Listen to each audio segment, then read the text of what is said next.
Bonjour, donc je m'appelle Charline Ribulcomte, je suis chanteuse, danseuse et on va parler de tout ça avec destinationlive.com maintenant.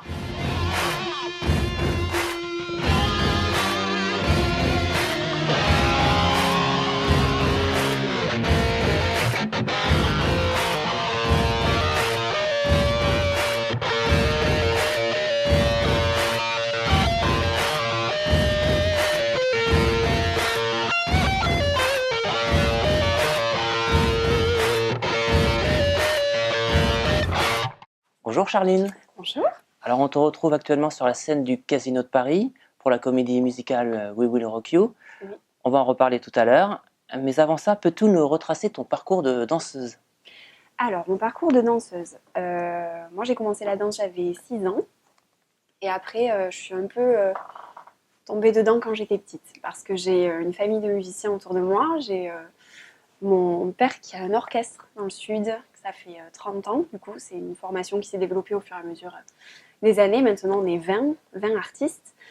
J'ai mon frère également qui est batteur dedans. J'ai en gros la grand-mère qui fait les costumes, l'oncle à la technique. Voilà, c'est une grosse formation et c'est une histoire de famille. Donc je baigne dans cet univers depuis que je suis toute petite. Voilà, donc j'ai commencé la danse, j'avais 6 ans. J'ai fait beaucoup de styles différents. J'ai commencé par la danse classique, j'ai enchaîné avec le modern jazz et après j'ai fait du hip-hop. J'ai fait beaucoup de stages, donc avec des profs totalement différents et des styles totalement différents. Euh, Ensuite, je suis rentrée en formation professionnelle dans le sud, au centre James Carles à Toulouse. J'ai fait 2 ans de formation professionnelle et à côté de ça, j'étais chanteuse, musicienne aussi. J'ai fait 10 ans de violoncelle. Donc j'ai fait mes études de musique au conservatoire régional de la ville de Toulouse. J'ai fait partie d'orchestre symphonique, musique de chambre. Voilà. J'ai pris des cours de chant en parallèle. Et j'ai commencé professionnellement, j'étais sur scène avec mon père dès mes 14 ans, où j'ai remplacé un jour une danseuse qui s'est blessée. Et c'est comme ça que j'ai atterri dans le milieu professionnel, on va dire. Donc j'ai été intermittente à partir de mes 18 ans et en parallèle de ma formation, tout ça, de mes études aussi.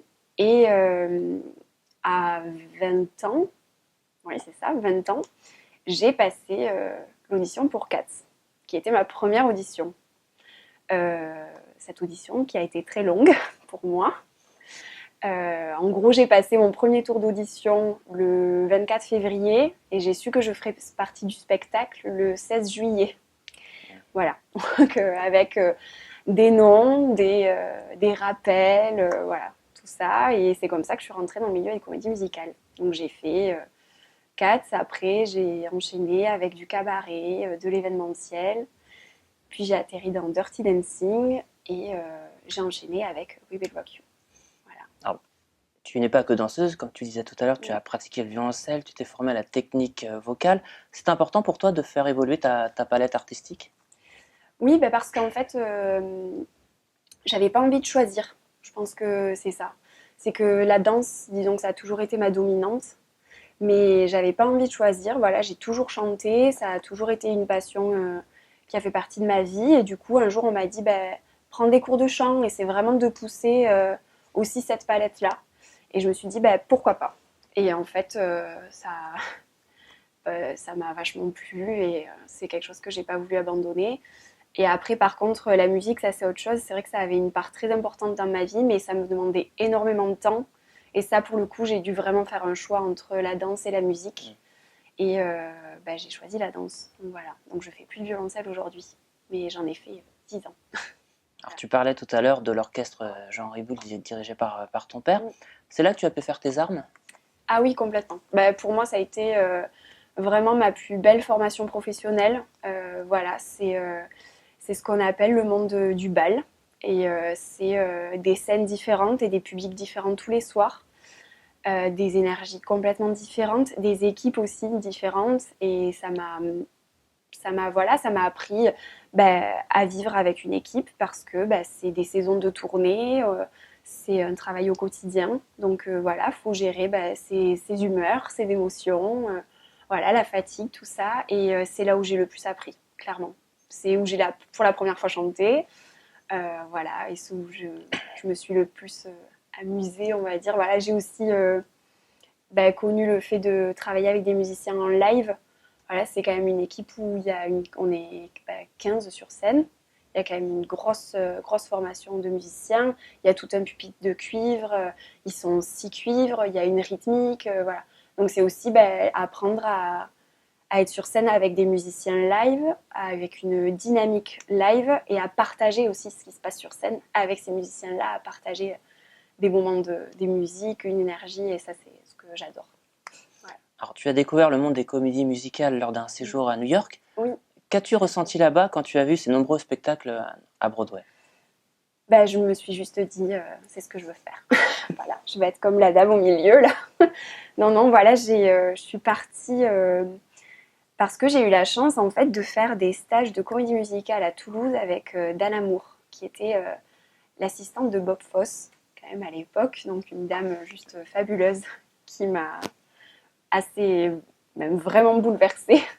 Et j'ai eu l'occasion d'aller dans l'école où elle donne des cours à New York et à la suivre là-bas. Et en fait, voilà, je me suis vraiment dit, mais cet univers-là est magnifique. Ils savent tout faire, ils savent autant danser que chanter. Il n'y a pas de priorité à quoi que ce soit. C'est vraiment, faut qu'on soit bon partout. Et ça m'a fascinée. Je me suis dit, oui, c'est ça. En fait, eux, on leur demande pas de choisir. Donc, j'ai pas envie de choisir et je veux faire pareil. Voilà. Justement, on va rentrer dans le monde des comédies musicales. On t'a découvert sur le spectacle Cats au théâtre Mogador à Paris et sur Dirty Dancing. Comment as-tu vécu ces aventures? Waouh! C'est des aventures incroyables. Cats, d'abord, c'est une aventure incroyable. Pourquoi? Parce que c'est la première, déjà. J'avais 21 ans, donc c'est quand même assez... voilà, ça a chamboulé toute ma vie. Donc, voilà, c'est une expérience aussi particulière parce que j'avais un poste de swing. Alors ça, on en parle peu, mais c'est un poste qui n'est pas simple. Alors, qu'est-ce Parce que le que, swing? voilà, donc être swing, là sur Cats par exemple, j'étais doublure de 5 rôles. La particularité de ce spectacle, c'est que les swings sont et doublures et chanteurs. Donc tous les soirs, on chante avec les musiciens. Donc on fait vraiment partie du show, mais dans les coulisses. Et on intervient, voilà, s'il y a quoi que ce soit, s'il y a des blessures, s'il y a un accident, voilà, si les artistes sont malades, des doublures quoi. Sauf qu'on apprend voilà 5 rôles différents et des rôles vraiment différents là pour le coup dans Cats. C'était un beau challenge et probablement l'expérience la plus enrichissante de ma vie. Donc voilà. Alors nous, spectateurs, on voit la finalité, l'artiste sur scène. Peux-tu nous expliquer comment se passent ces différentes étapes difficiles d'un casting d'une comédie musicale? Alors il y a alors les étapes d'un casting. C'est une très bonne question. Alors il y a déjà, est-ce que je peux éventuellement correspondre à ce poste-là, à ce rôle-là? Donc déjà, il y a envoyer ce que nous, on est capable de proposer. Une démo perso, que ce soit voilà, notre univers ou un univers qui s'approche de ce qu'on nous demande. Voilà, donc déjà, envoyer une part de soi. Après, du coup, on nous transmet un matériel en général. Voilà, là, du coup, il faut un peu plus approfondir l'univers du spectacle, tout ça. Qu'est-ce qui va être vraiment typique dans ce show-là? Qu'est-ce qu'on va nous demander? Ça, c'est quand même le travail le plus intéressant d'appropriation, on va dire, du rôle. Et, euh, et après, voilà, il y a, maintenant, une fois qu'on y est, il faut assumer, il faut balancer la sauce devant le jury. C'est du stress, c'est du stress. Je crois que je pourrais jamais dire que je stresse plus, c'est pas vrai, ça n'existe pas. Voilà. Et après, il y a la réponse. Alors, il y a l'attente. La longue attente. La fameuse attente. Voilà, qui peut être très longue et parfois très rapide aussi. Euh, et après, il y a la réponse et ça, c'est fabuleux quand ça marche. Et quand ça marche pas, en fait, maintenant, je me dis que n'importe quelle audition apporte quelque chose, même si ça marche pas, en fait. Ça permet toujours... en fait, on apprend beaucoup. Et c'est n'importe quelle audition est bonne à prendre. Parce que même si c'est un non au bout, ben, on s'est forcément impliqué, forcément approprié certaines choses et c'est hyper intéressant. C'est un travail en fait, les auditions aussi. Ça fait partie de notre travail. Alors actuellement, c'est le retour de We Will Rock You sur la scène du Casino de Paris. On ressent beaucoup d'énergie pendant le show. Peux-tu nous présenter l'histoire du spectacle Oui, ainsi que la troupe? d'accord. L'histoire du spectacle. Alors, moi, j'ai tendance à comparer We Will Rock You au Mamma Mia de Queen. Souvent, je dis ça. Voilà, c'est une histoire qui a été écrite par Ben Elton et par des membres du groupe, comme Brian May. C'est une histoire à part entière. Ça n'a rien à voir avec l'histoire du groupe, c'est pas biopic ou quoi que ce soit, pas du tout. C'est l'histoire de deux rebelles. Ça se passe en 2300. Euh, la société est dirigée par Killer Queen, une reine qui en fait a éliminé complètement de la planète la musique. Donc il n'y a plus d'instruments sur scène, il n'y a plus de musique, il n'y a plus d'âme dans la musique en fait. C'est de la musique électronique. Elle cherche clairement à manipuler les masses. Voilà, donc ça peut quand même faire une certaine écho. Hein. Voilà, tout le monde est très attaché au téléphone, à l'électronique, tout ça. Et parmi ce Gaga Land, ces Gaga Girls, les Gaga Kids, on a deux rebelles qui, eux, ne sont pas du tout, ne veulent pas du tout entrer dans les codes, en fait, dans les codes que ce soit vestimentaires, gestuels ou culturels. Voilà, donc on a d'abord Galiléo, qui est interprété par Dorian Ben. Euh, voilà, donc Galiléo, c'est un révolutionnaire qui, euh, qui entend, qui entend en fait de la, de la poésie ancienne et sacrée. En gros, il entend de la musique comme on connaît nous, la musique qui nous fait vibrer, voilà, qu'on adore. Et il a son acolyte, Scaramouche, interprété par Charlotte Hervieux, qui, elle, en fait, ne se sent pas du tout à sa place parmi les Gaga Girls que nous interprétons dans l'ensemble. Voilà, que ce soit par rapport aux idées, aux codes, et notamment ce que l'on voit le plus, c'est les codes vestimentaires. Et ils se retrouvent tous les deux ben, lancés dans une quête de cette musique. Ils veulent retrouver en fait le rock'n'roll, une musique avec de l'âme et de la sensibilité. Pour ça, ils vont rencontrer Brit et Oz, deux bohémiens, qui vont leur présenter tout ce monde de bohémiens dans le Hard Rock Café, leur repère. Voilà, où eux, ils essayent, en fait, ils attendent depuis des années le rêveur, la personne qui va leur permettre de répondre à la légende, en fait. Voilà. La légende, la fameuse légende de la hache perdue, et qui permettra, en fait, qui est en réalité un instrument de musique, et qui permettra de réveiller le rock'n'roll. Voilà. Donc on va les aider à tout ça. Voilà. Alors, on imagine que le pire ennemi pour une danseuse, c'est la blessure. Est-ce que tu as vécu ce genre de mésaventure? Alors, j'espère que ça ne va pas me porter la poisse. Non, jamais. Je touche du bois. Jamais. Je n'ai jamais été blessée. Je pense que voilà, ça vient aussi. Il faut une hygiène de vie, une condition physique. C'est très important. Du coup, sur ce spectacle, moi, je suis dance captain. Donc, c'est moi qui m'occupe de l'échauffement physique des danseurs. Et ça, c'est quelque chose C'est une auquel grosse voilà, responsabilité. c'est ça. J'accorde beaucoup d'importance en fait à ce moment-là parce que ça va beaucoup influencer sur l'énergie qu'il y aura sur scène, sur la connexion qu'on aura entre interprètes et surtout le fait de se protéger et prendre soin de nous en tant qu'artiste parce que voilà, c'est quand même là We Will Rock You, c'est 4 shows par semaine, mais par exemple Dirty Dancing ou Cats, ça pouvait être du 7 à 8 shows par semaine. Voilà, c'est intensif, donc faut quand même prendre soin de soi. Alors, est-ce que tu as eu l'occasion ou aimerais-tu t'exprimer en tant que chorégraphe lors d'un concert ou d'un spectacle?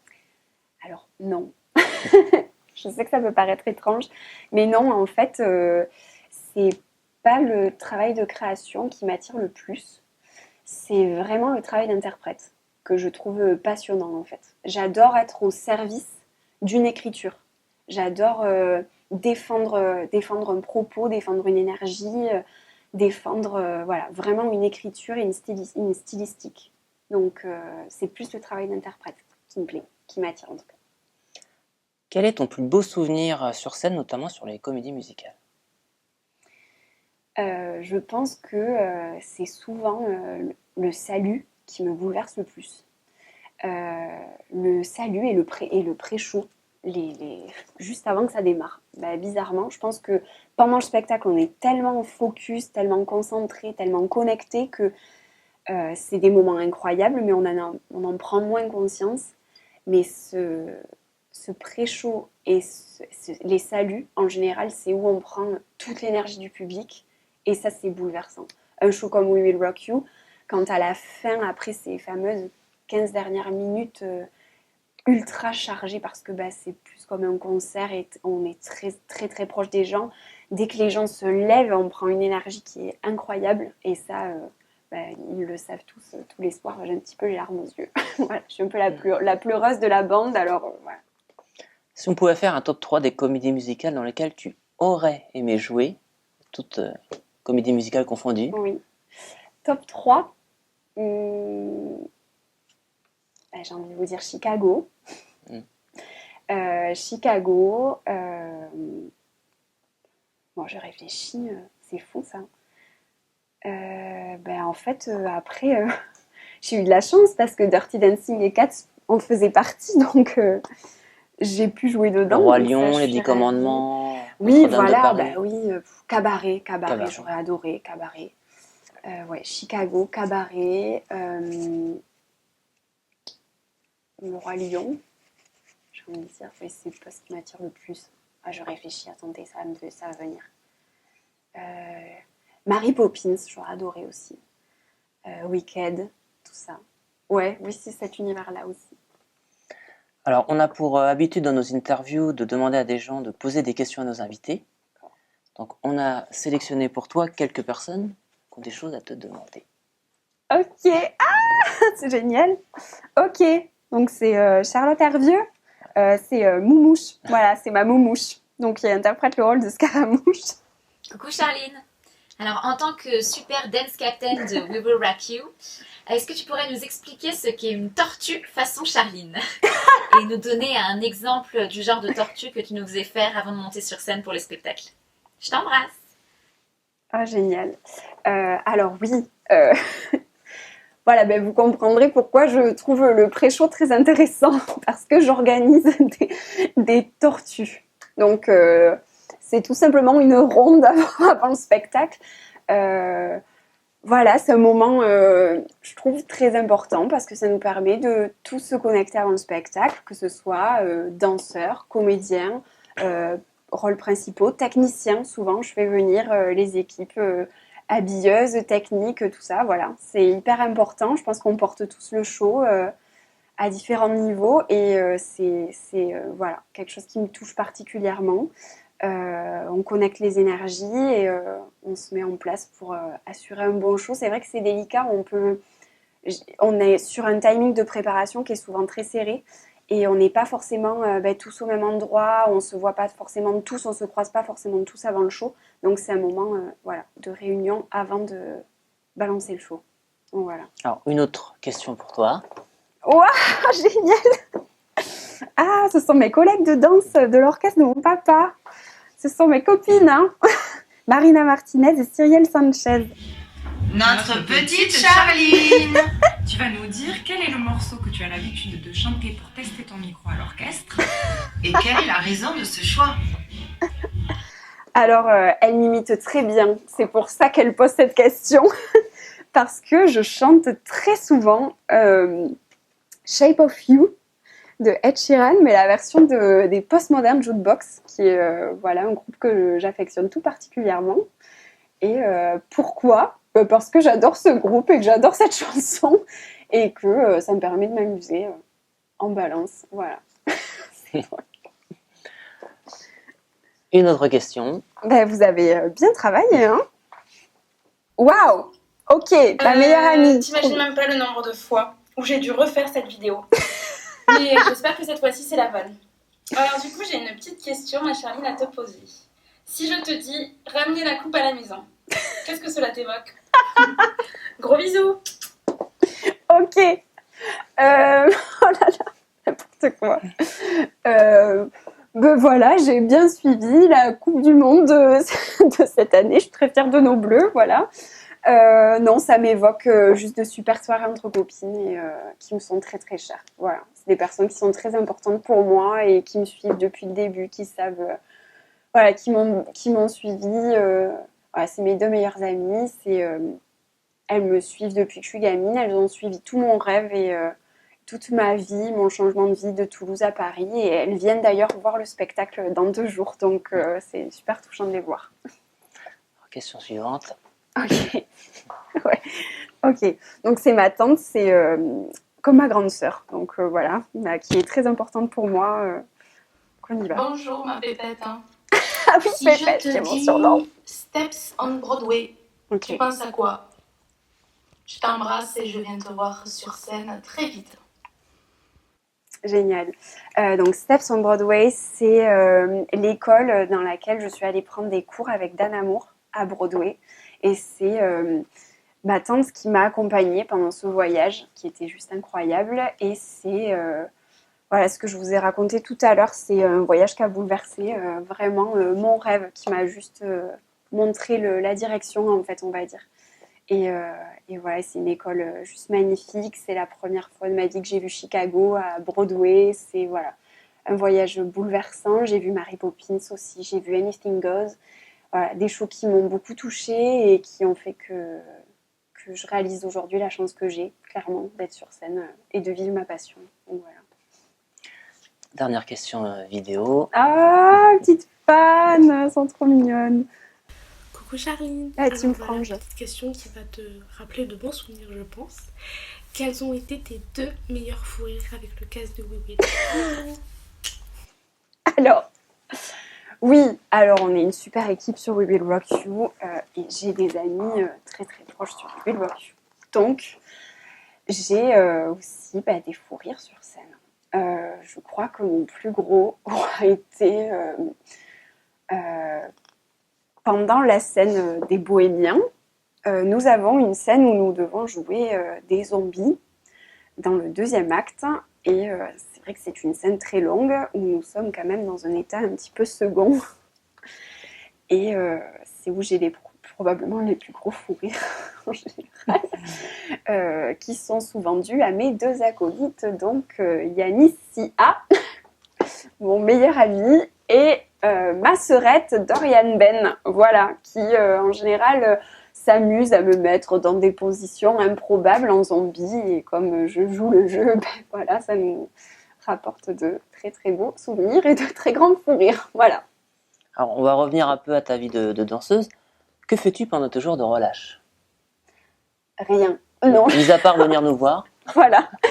Alors, franchement, en toute honnêteté, après ça dépend les spectacles, mais j'essaie vraiment de me reposer. Je prends pas trop de cours, en tout cas pas en ce moment. Je me pose parce que je sens que mon corps en a besoin, clairement. Le dimanche soir, je sens que voilà, je vais pas aller chercher plus parce que j'ai pas envie de me blesser et surtout j'ai envie de profiter à fond de cette aventure, donc vraiment d'être en pleine forme quand ça reprend le jeudi. Et souvent, je vois mes copains de troupe parce qu'on n'arrive pas à se lâcher, voilà, parce qu'on est une troupe qui s'adore et que en fait on peut pas passer 3 jours off ou 4 sans se voir. Donc souvent, ciné, resto, voilà, avec les copains de We Will Rock You et de Dirty Dancing et de Cats, souvent, voilà. Alors, quels sont tes futurs projets artistiques? Aimerais-tu te lancer dans une carrière de chanteuse ou aimerais-tu continuer la danse comme tu fais actuellement? Non, j'aime préférer continuer dans la direction que j'ai prise. Voilà, les spectacles musicaux m'intéressent énormément. Après, je suis en fait absolument pas fermée. Si c'est un spectacle où je dois plus chanter que danser, ça m'intéresse vraiment beaucoup. J'aimerais avoir des rôles un peu plus dirigés dans le jeu. Voilà, j'aimerais essayer sortir un petit peu de l'ensemble et de la danseuse que je suis pour aller vers quelque chose un peu plus précis dans le jeu et dans les rôles. Voilà, j'aimerais Le théâtre, ça évoquer t'attire? ça. Oui, tout à fait. Oui. Voilà. Donc plus partir vers ça. Ça m'intéresserait. Mais après, je lâcherai la danse pour Haine au monde. C'est mon équilibre. Merci beaucoup, Charline. Merci à vous. C'était super, merci.